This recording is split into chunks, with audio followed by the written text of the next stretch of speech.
Okay, so hello everyone and welcome once again to the Sloan C webinar, 5 Tips on How to Submit a Successful Conference Proposal.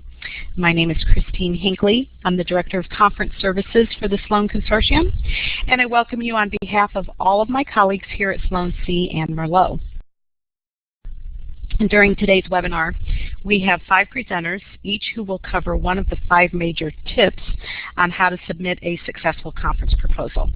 This webinar will cover tips for submitting conference proposals in general to any conference, but we will be using the Emerging Technologies for Online Learning Symposium call for presentations as a guideline in our discussions. For those of you that aren't familiar, ET4 Online, as we refer to this conference, will be held April 9th through 11th next year in Las Vegas. Our call for presentations is currently open for that symposium, and so it just makes a good example guideline to use for this webinar. Also, all of our presenters, you'll see as I make the introductions, are members of the steering committee for that conference. So let me take a few minutes and introduce each of them. First on our list of presenters will be our conference chair, Sherry Smith. Sherry is formerly of the University of Illinois Springfield and is now an e-education consultant. Sherry will be covering our tip number 1, which is the importance of topic selection. Next will be tip number 2, what reviewers look for, presented by Jane Moore. Jane's been a longtime track chair and reviewer for Sloan C and Merlot Conference, and she is emeritus faculty for National Louis University. And third presenter for today is Kathy Swift, the Director of Academic Partner Services with Merlot. Kathy will be discussing how to engage the audience through the writing process. After Kathy, we'll hear from David Wicks, who is our conference chair-elect for 2014 and 15. He is also serving as program chair again this year. David is Director of Instructional Technology and an associate professor at Seattle Pacific University. David's going to provide you with some tips from track chairs. These are their best hints for how to write a successful proposal. And then I will wrap things up at the end and talk a little bit about understanding timelines in the submission process. I think that's one of the areas that typically gets overlooked. And so now I'm going to turn the microphone over to Sherry. Thank you, Christine. Hello, everybody. I'm Sherry Smith, chair of the 6th Annual International Symposium for Emerging Technologies for Online Learning. And I have reviewed a lot of proposals and have looked at a lot of things over the years, so I hope that some of these things help you. My objective is to share how important general conference materials can be in helping you prepare your proposal. And though this seems intuitive, it is surprising how often proposals are received which do not fit the conference or symposium. So, without further ado, here's my list. I think Christine's going to move it. There we go. First, determine the stakeholders. This would include all of the conference sponsors, those who attend the conference, presenters, vendors, and conference participants, and others such as press or invited colleagues and speakers. Some conferences, such as all of the Sloan C conferences, also include an online audience or virtual attendees. By knowing who is involved in the conference, you can submit a topic proposal that is of interest to the majority. A consideration of all conference stakeholders can also help you prepare a more informed presentation.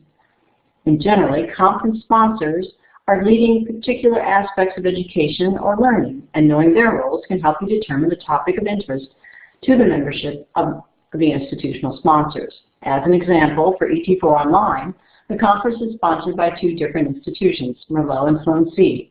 A review of Merlot and Sloan C websites can help you see the latest articles, initiatives, and/or services they are providing to their members.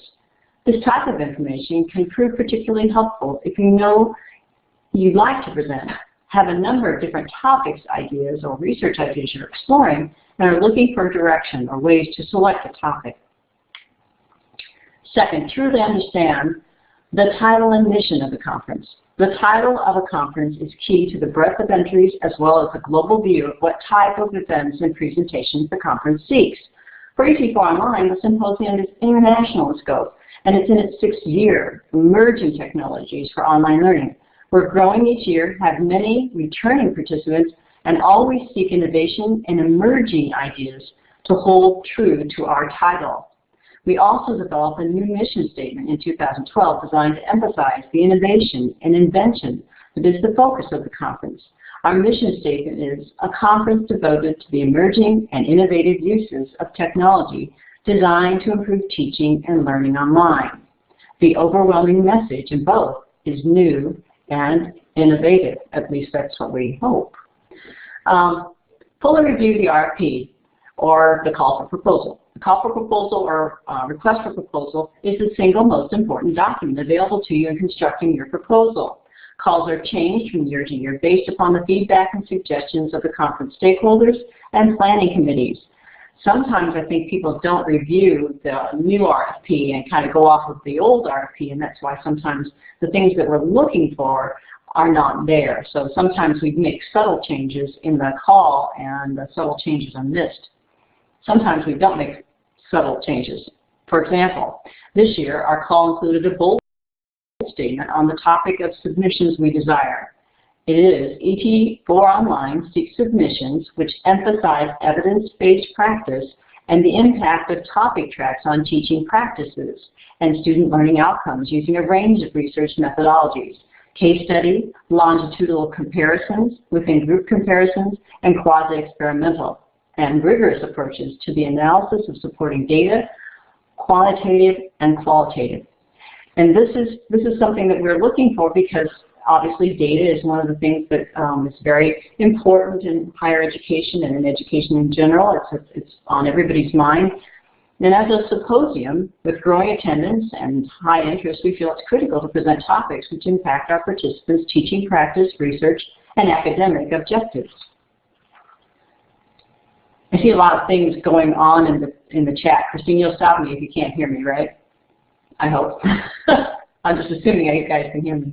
Critically evaluate your track selection. If a topic is placed in the wrong track, it can derail the evaluation.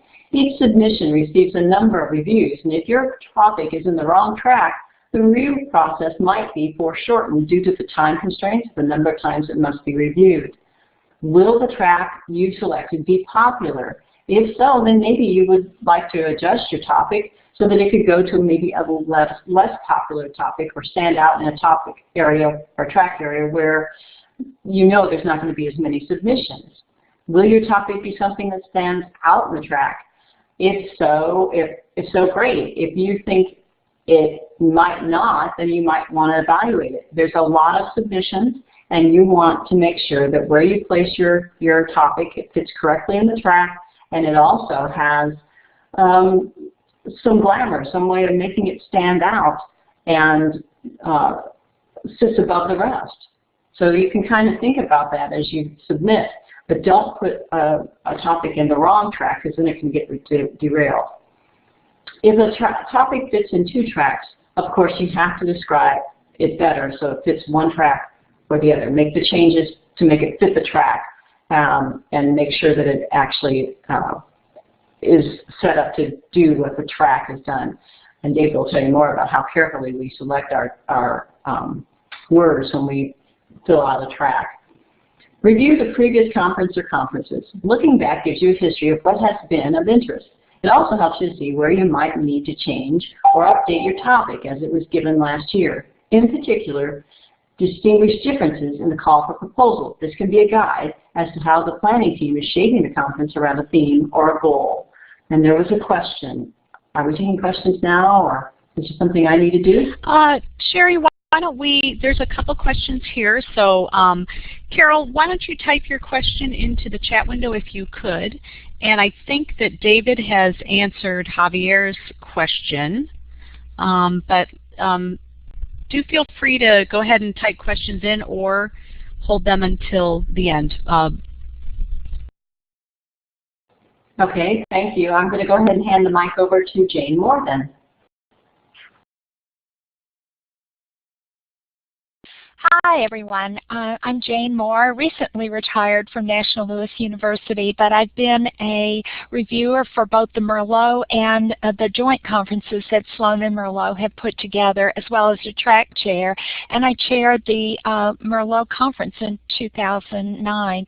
So I have some ideas about what reviewers look for when they are reading the proposals.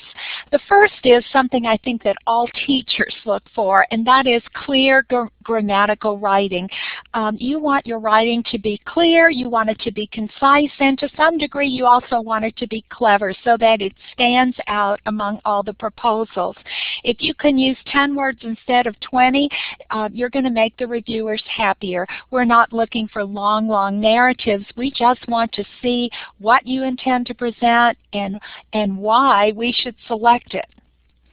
Your organization, while concise, needs to be very well organized. In reading your proposal, we need to know that you have the proposal in mind and that when someone attends your session, they will come out of it with what you intended. You certainly want to follow the directions on the call for proposals. We can't emphasize that enough. We don't want to throw you out of the running simply because you neglected a piece. But on the other hand, we're going to accept proposals that have all the pieces together. One of the things we really look for is how you're going to interact with the participants in your session. And we want something to be more than simply I'm going to answer questions at the end of the session. We want you to be specific in terms of telling us what you're going to do with the people who come to your sessions to make them feel a part of the session. You want to have an engaging title, and we looked at some examples from last year's sessions. Look at that. Enter with a gadget, emerge with an educational tool. Somebody reads that and says, okay, I'm going to come out with something I really want to use. Or another, mobile learning, applications that change distraction to discussion, which is something all educators want to have happen in their classrooms. And another one, Not Your Mother's Wiki, using Google Sites for multiple educational purposes. It's clear from all of these what's going to happen in the session, but the title grabs you more than just saying, I'm going to talk about mobile apps. The last thing I want to mention is that you want to make connections to the conference track or theme, and those connections need to be explicit. In your very concise but well-written proposal, you want to let us know why we should pick your session to be in our track rather than someone else's. So a sort of uniqueness helps, and if it's a very carefully crafted proposal, it's going to stand out among the hundreds sometime that we read. By the way, make sure that everything you do is so well written and so well phrased that everyone will want to vote for your proposal to be in the conference. And best wishes to all of you. Next is Kathy Swift, who's going to talk about engaging the audience through the writing process. Thank you, Jane. I'm Kathy Swift. I am the Director of Academic Partner Services for Merlot. I have worked on the Merlot end of conferences since 2003, and I have done peer reviewing for a number of different conferences in the past. So one of the things that I think, and is my big tip, is to engage the audience through the writing process.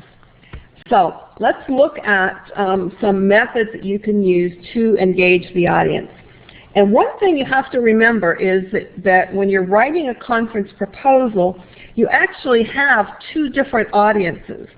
First of all, you want to have the proposal accepted. And so your first audience are the conference proposal reviewers. And typically, Jane just talked about the point of view from the reviewer's perspective. They really want to see a plan. What you plan to do during your session. and you need to show how you will interact with the audience, and we'll talk a little bit more about that, and really engage the audience. We've all probably gone to conferences where somebody has made a 50-minute presentation, and it's all them talking with PowerPoint slides, and there's no opportunity for the audience to take part in it. And I think we've all learned that when we're dealing with our students, active learning is better. And I think we need to apply some of those principles of active learning to our conference sessions. Now, when you're writing a proposal, you have to convince the reviewer that you're going to have this interaction. How are you going to engage the audience? And what's going to be practical for those audience members? It's really good to have outcomes and objectives using really good verbs when you're writing those. And I think that the primary thing is how are you going to differentiate your proposal from 10 other ones on the same topic? And I think that's where critically writing the proposal is essential. And I think Jane had said, you know, it's something that everybody would vote on and say, oh yes, this is something we want to see at the conference. So you're writing, first of all, for the reviewers, but you also are writing for the conference attendees, because our conference abstracts appear in the conference program, and the attendees also have access to that prior to the conference. So think about the conference attendees and really look at it from a return on investment. The attendees are going to give you 50 minutes of their time, and they're going to be selecting among a number of sessions to attend. So with that 50 minutes, how will you help them, or motivate them, or prepare them, or give them something that they can use tomorrow in their classes or in their workplace? And that's really what you want to address in the proposal. They want to see how to put theory into practice. They want to see some really cool new innovations or ideas, a case study or examples of tools that could really help them do something that they could not do without the knowledge that they get attending your session. So the first point is to recognize that you do have two different audiences. I think one thing that really gets the attendees and the reviewers' attention is the title, and I think Jane covered that. Make sure it fits the session description. It's one thing to come up with a clever title, but make sure that your description is really what that title has said. Again, I'll echo what Jane said. Make sure you're submitting to the correct track. Read the descriptions of the tracks. And then I think something that's very important, and something that a lot of people really don't address in their proposals, is how you will engage or involve the audience. As Jane said, lecturing for 50 minutes and then saying, are there any questions, is not really engagement of the audience. So what are some of the ways we can do it? You can take a poll, and if people are all have their laptops, you could do it with the laptops, but even just having people raise their hands to indicate what they believe or what they don't believe, or make a decision on something. Getting them involved makes them pay attention and gets them interested in the session. So think about polls or asking something like that. If you're talking about something that you use in the classroom, ask people in the audience to provide examples or address something that you've mentioned. And you've got to be really careful about that, because sometimes people in the audience want to do their own presentation. So you've got to really limit it, or just say, you know, in 10 words or less, can you say this?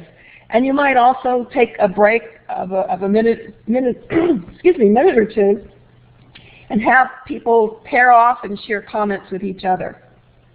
Now, I recognize this all includes what you do during your presentation, but it also applies to what you're going to do, sorry for the phone ringing, what you're going to do in your proposal to convince the reviewers and the track chairs that you are in fact addressing, sorry about that, that you are addressing all of the issues.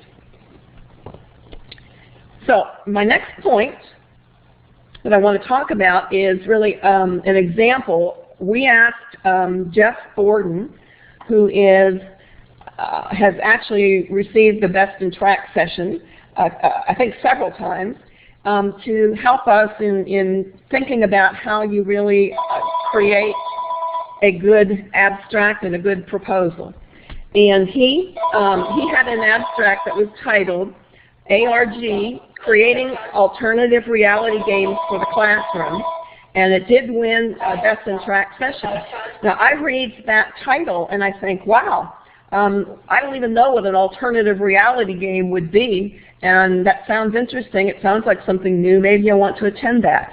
And he would see in the conference program, we see his name, where he's from, the track, we see the major emphasis, we see that he's addressed the institutional level, which is multiple ones, and a lot of times the institutional level is, whether it's community college or whatever, the audience level typically is experience in it.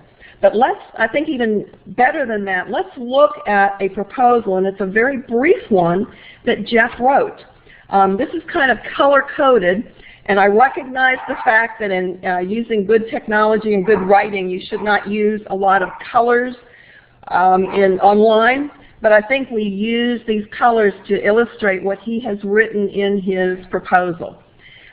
His first point is to write a creative and engaging short abstract. And you see here, his short abstract is not in paragraph form. He has just put, I look at that as kind of the key issues that he is covering, or the key words that he will be covering in his extended abstract. And so they're just very brief words. He says it's lateral, divergent, critical thinking, great questions, project plans, creativity, authentic assessment, a safe place to fail, do it all with an ARG.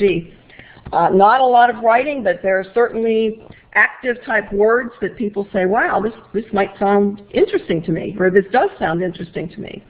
The next point is the background and more details are provided in the extended abstract. And this is in the light blue. I'm going to go ahead and read it because I think some of you may have problems seeing it. So it says, long before the term serious game came into wide use with the Serious Games Initiative in 2002, games were being developed for non-entertainment purposes. Sometimes labeled as edutainment, educational-based gaming has transformed in recent years to be noted by many researchers and scholars as important for deep, personalized, and effective learning.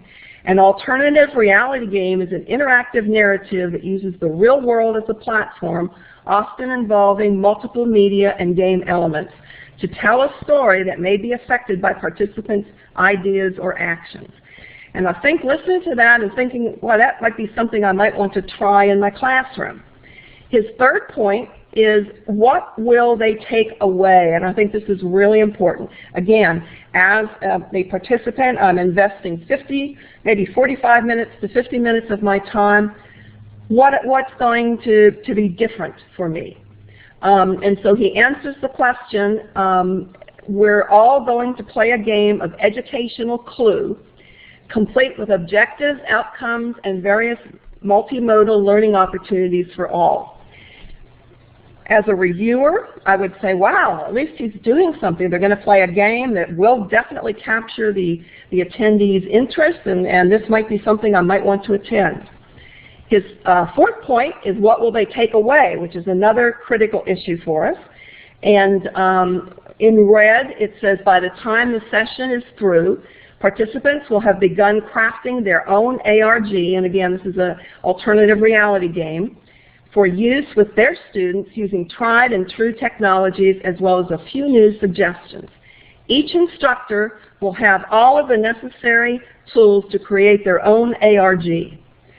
So again, as a reviewer, I say, wow, this is something that they will take away, they'll take home with them, and they'll apply when they get back to their own location. And then finally, why should they attend?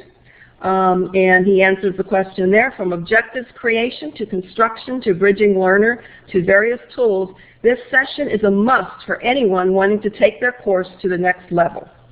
And don't we all want to do that, make our course better? And I think the really interesting thing about this, look how short this is.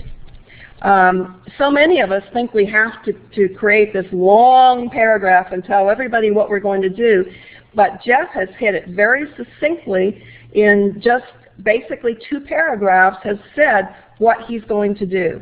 And I think that really captures the interest of the reviewers, because it tells me as a reviewer, wow, this looks like a great session. People are going to pay attention. They're going to participate. They're going to take stuff home. Wow, this looks like it's really, really good. And I think that's why he's had such success with best track proposals. One other thing that Jeff recommends is that we all are asked to present a short bio.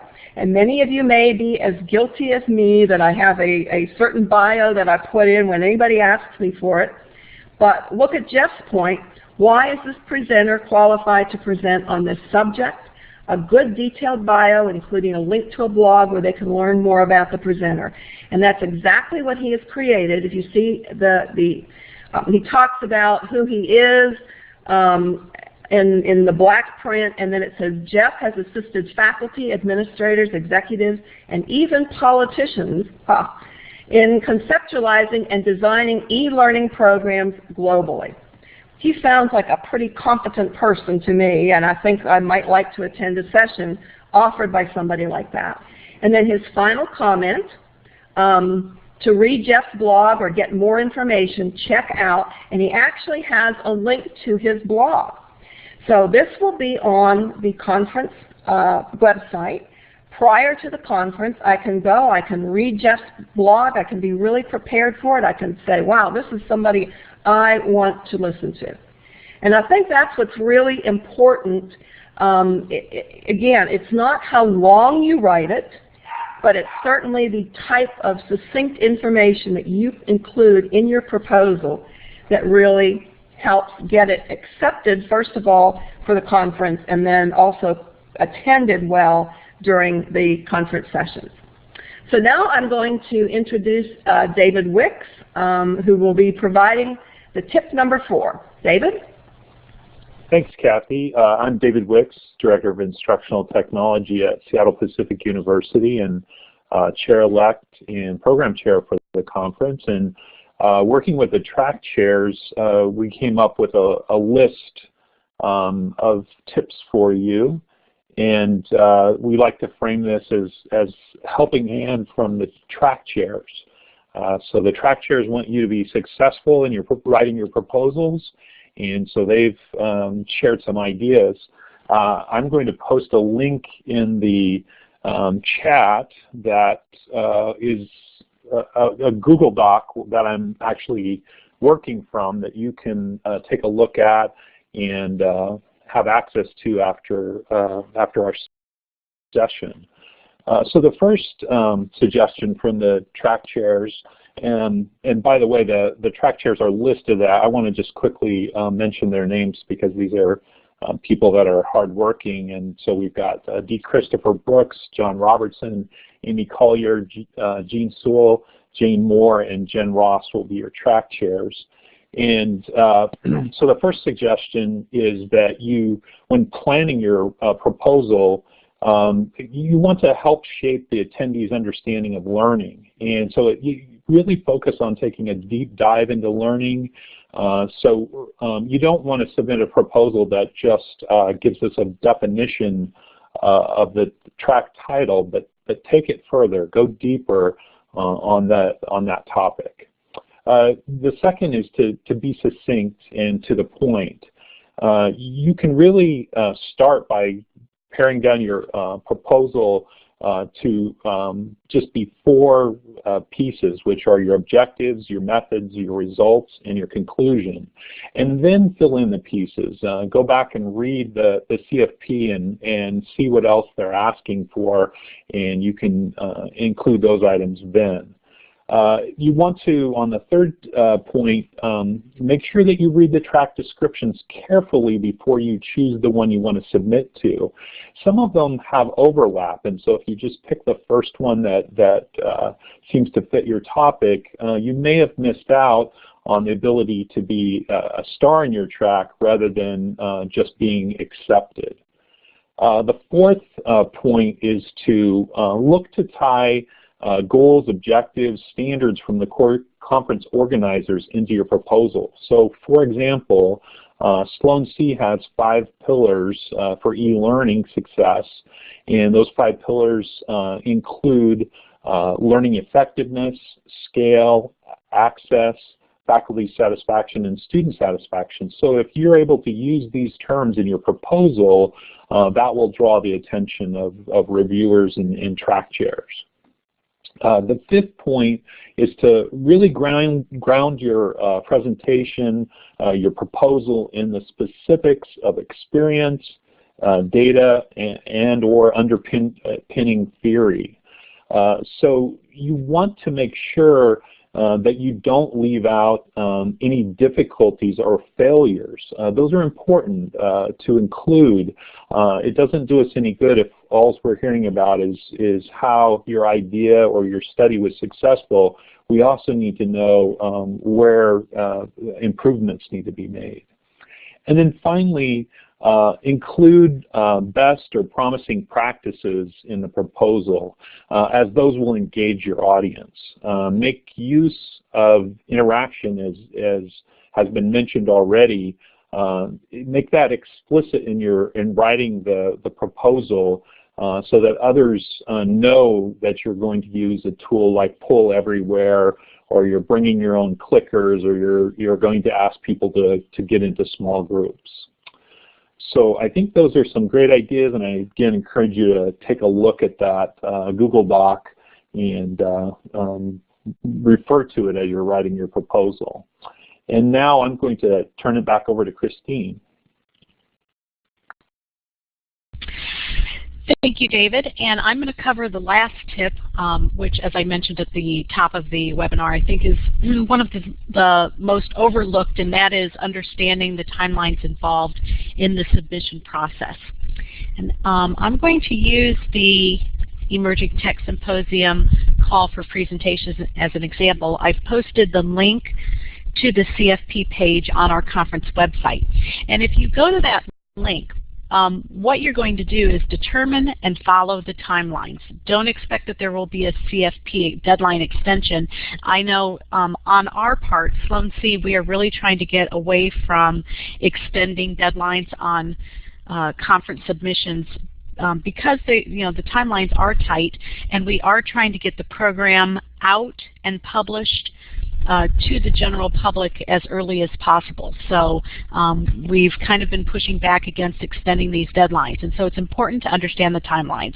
When you go to the CFP page on the conference website, and not only with Sloan C conferences, but with other ones, you will see information like this where it says, before submitting your proposal, review all these different things, and these are links that you'll go to a submission checklist and the conference tracks. It's all in one location. It's very easy for you to read through all this. But you'll see in blue there's timeline. And if you click on the timeline, you're going to see key dates. And it's important that you make a note of these key dates and follow the dates. If the proposals are due by December 10th, make sure that you have your proposal in by December 10th. If there's a note in there about when the proposal is due, for instance, I'll tell you from experience, we close ours at 11:59 p.m. Eastern Time on December 10th. Well, if you're not paying attention to the Eastern Time, I can't tell you how many emails we get saying, I'm on Pacific Time, or, and didn't realize it was Eastern Time, so you need to pay attention to those kind of details. Then there's other timelines that are involved in the whole proposal process. Once you've submitted your proposal, after you're notified, it's extremely important, especially this fourth point, the deadline for presenters to accept. I know in our case, we review the proposals. The offers are made then, notifying you that you've been accepted, and you are expected to respond and say, yes, I agree to present this session. So it's not enough that we're presenting you an email saying you've been accepted, present. You have to respond and say, yes, I agree to come to the conference. Now in the case of Sloan C conferences, the way we do this is you claim your session. So we provide you with a link and you click on that link where it basically says, I accept to present this. That, as Director of Conference Services, is how I know to go ahead and schedule you your session into the program. If you do not accept, I'm going to send you a reminder, but then after that, if you haven't accepted by the deadline, I'm going to delete your session and I'm going to move on to the next person on the waiting list and add them into the program instead, because I'm assuming that you, while you submitted and you were accepted, have chosen not to attend the conference. So I can't emphasize how important it is for you to actually formally accept that offer. Then the other important deadline is once you've been accepted to present and you have responded and said yes, I will be there, there is a deadline for presenters to register. In our case with this conference, the early bird registration ends February 12th. It's extremely important that you register by that deadline. Again, if you don't register, I'm going to assume that you've decided not to come. I'm going to drop your presentation and move on down the list. We get hundreds of proposals and there are always we have a waiting list of people willing to come. So if you're not going to register in the time frame, it's going to be assumed that you're not going to be attending and presenting.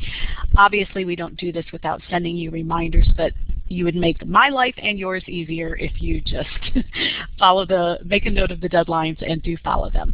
And then there's always, once you have been accepted and you've registered, there's a couple other important dates. One is for editing the abstracts, and then the other one is actually uploading your presentation into the conference repository. We send lots of reminders and instructions on how to do those, but I just wanted to make the point that it's important to pay attention to those dates. Another key thing, once you are accepted, don't forget to tell your peers that you're presenting at the conference. It is really important to tweet about, if you want your session to be well attended, you'll tweet about the conference, you'll tweet about your specific proposal using the hashtags, you'll join in on Facebook, on the conference page and make comments about your session. Those presenters who take a few minutes to do this kind of promotion find that they'll have much better attended sessions. And just as an example, and I'll post this here on our opening page of our conference website, and I'm going to post it into the chat window there. We have a Twitter feed right on the opening page, and as the conference, especially as it draws closer, you will see people starting to promote their session and putting links to their session description and any other information that they want people to read through that Twitter feed. So we're going to open it up for Q&A in a few minutes, but just as a comment, there are some additional resources. These are provided by Jeff Borden, who Kathy reviewed his Best in Track proposal and why that was such a well-written proposal. Jeff has created a presentation on how to create a great conference proposal. This is the link to the Prezi presentation. I think he also has a narrated one that's a video and talk in it where he uses one of his Best in Track presentations as a specific proposal. We will put both of those links along with the link to this recording of the webinar under conference news on the Emerging Tech Symposium website, and you'll receive the link to the recording of this webinar in a follow-up email. So you'll have those links. And then Jeff also mentioned he's got his own blog where he talks about his presentations, and I would certainly recommend that you take a look at that as well. And just to kind of wrap things up here, a reminder that the call for presentations for the Emerging Tech Symposium is open. It closes December 10th at 11:59 p.m. Eastern Time, just to remind everybody on the time zone. The actual symposium is April 9th through 11th. Will be at Planet Hollywood in Las Vegas. If you were with us last year, it's a wonderful conference, and if you have never been before, I certainly encourage you to join. Early bird registration is open for that conference. Again, early bird registration ends February 12th, and if you register before that date, you'll save $50 on the registration fee. And then our second conference of the year is the 10th Annual SLUMC Blended Learning Conference and Workshop. That will be held July 8th and 9th in Milwaukee at the Hyatt Regency again, and call for presentations opens December 17th. So it opens a week after the Emerging Tech Symposium closes. And that's it. What I'd like to do is I'm going to have Zarin open up the microphone. If you would raise your hand if you want to use the mic, and we'll turn it over to you. And certainly you can feel free to continue to type questions into the chat box. And we will remain here for as long as you want us to answer questions, anything specific that you want to ask any of the presenters. We'll all be here. I'll remind you that you'll be receiving the email with the link to the recording of today's webinar, and we will also follow up with you with a survey to get your input and feedback regarding this webinar. And your comments are extremely helpful to us, and we do appreciate if you would take just a minute to complete the survey. Thank you again, and we look forward to you submitting proposals for our conferences as well as all the others that you're attending. And I'm going to turn the mic off and turn it over and see if anybody has questions.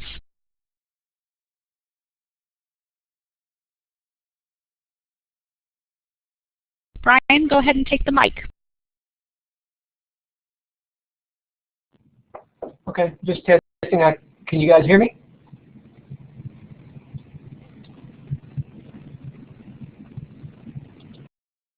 Yes, we can, Brian. Go ahead. Okay. I was wondering on track 3 that dealt with learning spaces and communities, it mentions rigorous analysis of supporting data. Does that, anything submitted in that track, does it have to be like a research, something that you have data behind, or just the literature supports the data?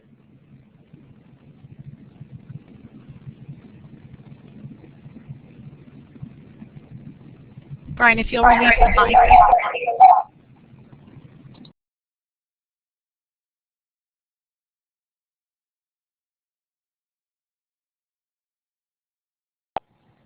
I think that is Brian that had that question, and you know, we put an emphasis on the research, but if the literature is included in there, that's fine too. We want to extend the practice to people to support the practices of educational technologies and emerging technologies. And so, you know, there's an emphasis for us to find good research and let people know about it, but there's an emphasis for good practice. So, you know, we put that bold statement in there to help people see that there's all kinds of different things they could be doing for research, and that we really would like to make sure that what we are presenting has good research behind it. Does that answer your question? I'm not positive. I didn't write it down.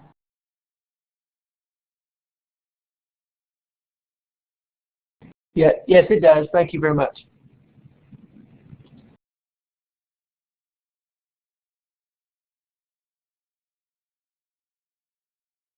Go ahead and take the mic. Hi, excuse me for talking softly. I have lost my voice today, but I am in the SLUMC certificate program at the moment. It started in October, and I'm learning so many things and would love to present, but am not sure that I maybe have the qualifications quite yet to present. And I'm wondering how I should best judge that for myself. I know that's an open-ended question, but I'd appreciate any advice you might have.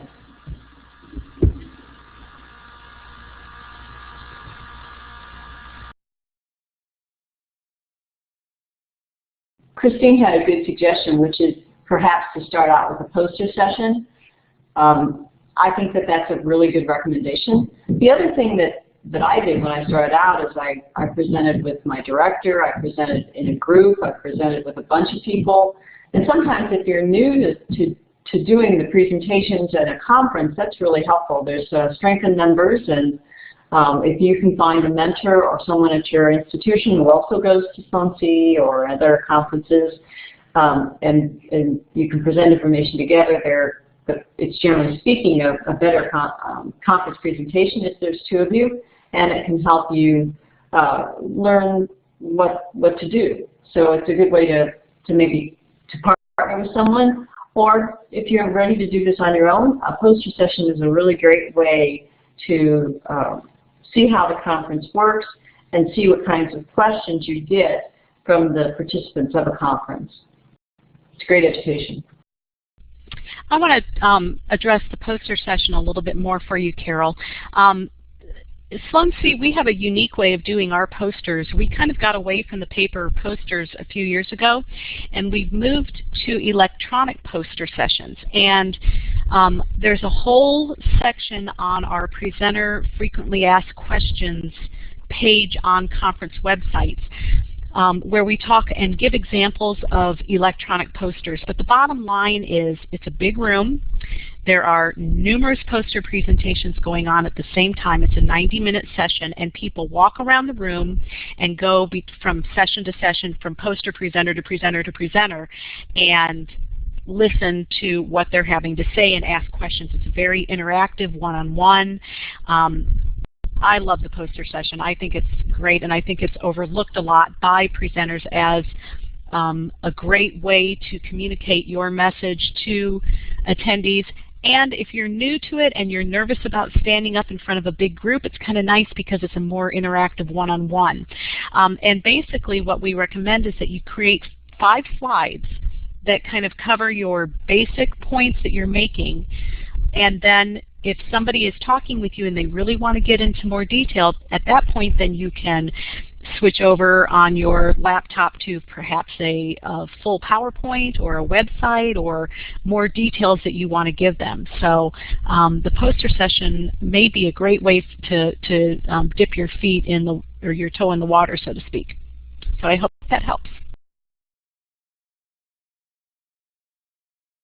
All right, Daniel, you have a question? Yeah, I sure do. Thanks. I attended this past year's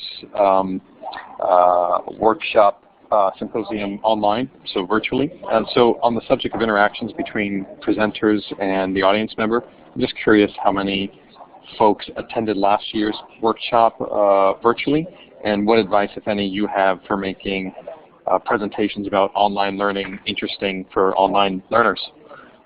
Thanks.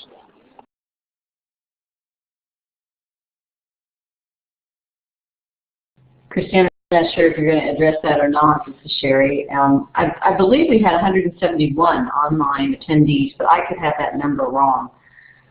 Christine might know. The woman who would know was not able to attend the conference. She's on vacation of all things, I mean the webinar.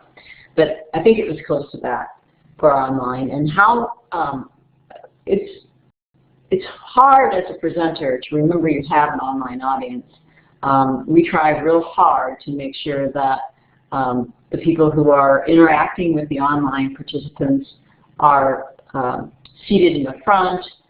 They take the questions that you present as the online participant and directly address them to the presenter. So we have a mediator or someone who's in the room to help the presenter remember there is an online audience. And I think we do a pretty good job of doing that. How to prepare a presentation that would include an online audience.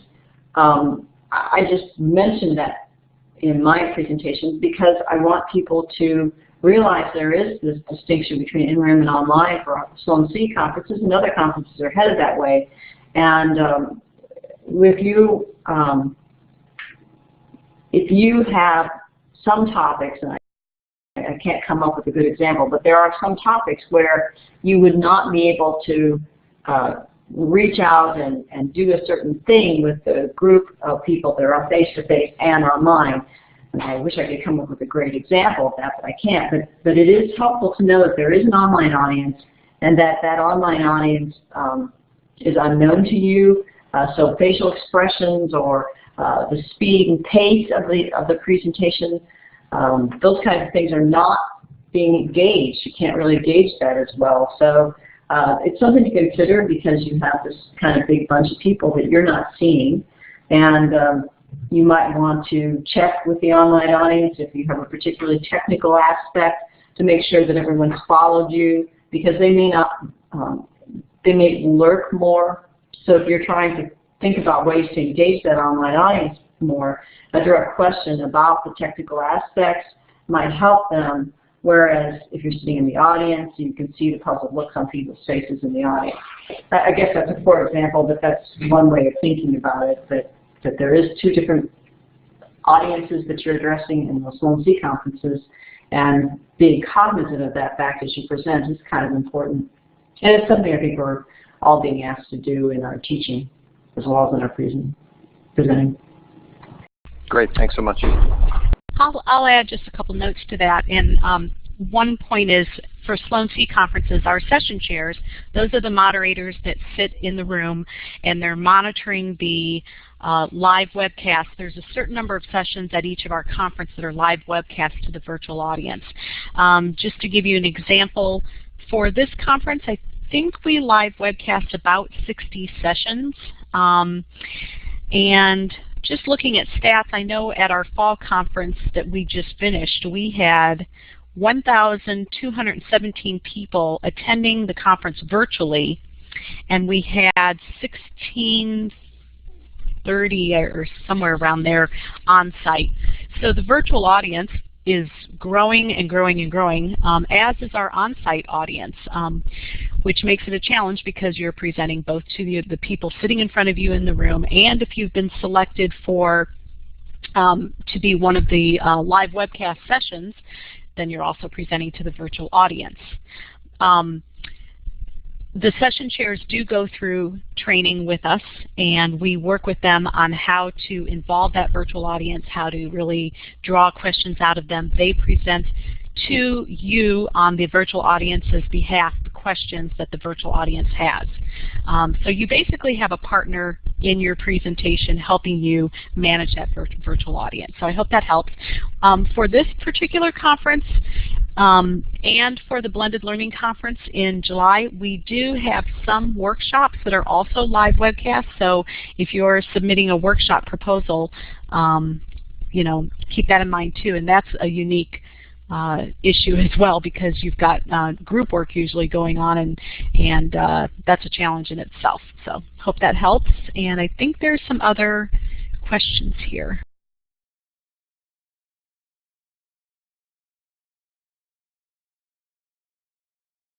Okay, Zia, I'm not sure how to say that, but there's a question. I was wondering if there are any sample proposals or posters from previous years. Under the, I don't know about, well, of course, for proposals, you can go to the conference website. So if you go to the Emerging Tech Symposium website and you look under conference news, you're going to see a link that says view last year's conference, and you click on that and it's going to take you to the website from 2012, the 2012 symposium. If you click on the program page, you're going to see all of the sessions that had been accepted for that conference, the titles, the session descriptions, everything just like that example that Kathy gave you of Jeff Borden. So that's one way to see the proposals from last year, and posters. Also, I think I mentioned before, we have a presenter frequently asked questions section on the website, and basically that tells you, gives you all the tips about, you know, what you need to do as a presenter. And if you're accepted as a poster presenter, we give some very specific, you know, like I think there's 5 different examples of posters from previous years that were successful that we have there to kind of give you some ideas. So I hope that helps. Let's pass this along, see if anybody else has any questions. Thank you all for joining, everybody who's dropping off. We do appreciate it.